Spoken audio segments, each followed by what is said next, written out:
নাটোরের হৃদয়ে দাঁড়িয়ে আছে ইতিহাসের এক জীবন্ত প্রতীক বড়তরফ। এটাই ছিল রাজা রামজীবনের আসন, জমিদারির প্রাণকেন্দ্র, যেখান থেকে শাসন, বিচার আর রাজকীয় উৎসব পরিচালিত হতো। দরবার হলের প্রতিটি স্তম্ভ যেন সাক্ষী কিভাবে এক সময় এখানে জমিদার, প্রজা, কবি ও বাউল একত্রিত হতো।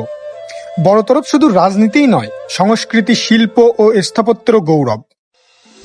দুর্গাপুজো, নববর্ষ, মহা উৎসব সবই শুরু হতো এখান থেকে।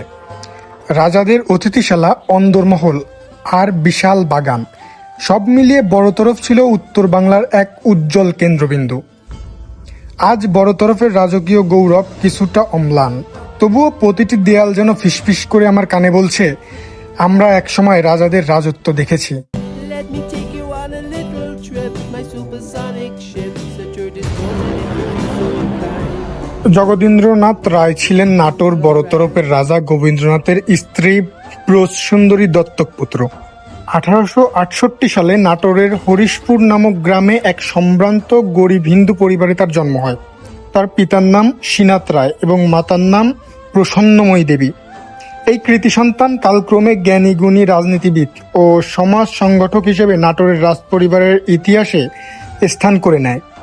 যদিও নাটোরের এই রাজপরিবারের ইতিহাসে প্রায় সবগুলো রাজাকেই দত্তক নেওয়া হয়েছিল ছোটবেলায়, জগদীন্দ্রনাথ 1889 সালের 9 অক্টোবর রাজকার্যভার গ্রহণ করেন।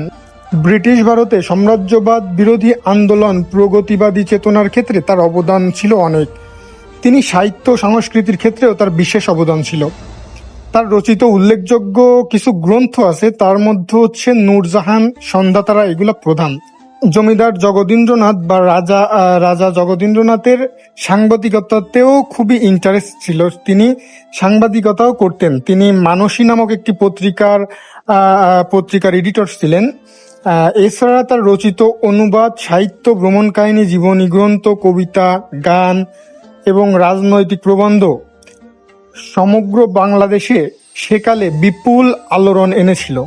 তিনি ছিলেন সমাজসেবক, প্রজাবৎসল এবং সত্যিকারের দেশহিতৈষী।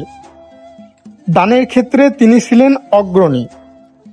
তার শ্রেষ্ঠ কীর্তি নাটোরের মহারাজা হাই স্কুল প্রতিষ্ঠা করেন। 1893 সালে নাটোর ত্যাগ করে কলকাতায় স্থায়ীভাবে বসবাস শুরু করেন। 1925 খ্রিস্টাব্দে 26শে ডিসেম্বর মোটরগাড়ি ধাক্কায় গুরুতর আহত হন এবং 1926-এ তিনি ইহলোক ত্যাগ করেন। আপনারা রাজবাড়ির ভিতরে পাইলেন কি করে বাসা? এখানে আমরা থাকি, মন্দির দেখাশোনা করা লাগে। ও, এই জন্য পূজা অর্চনা করা হয়। প্রতি বছর তো পূজা হয় এখানে, তাই না? হ্যাঁ।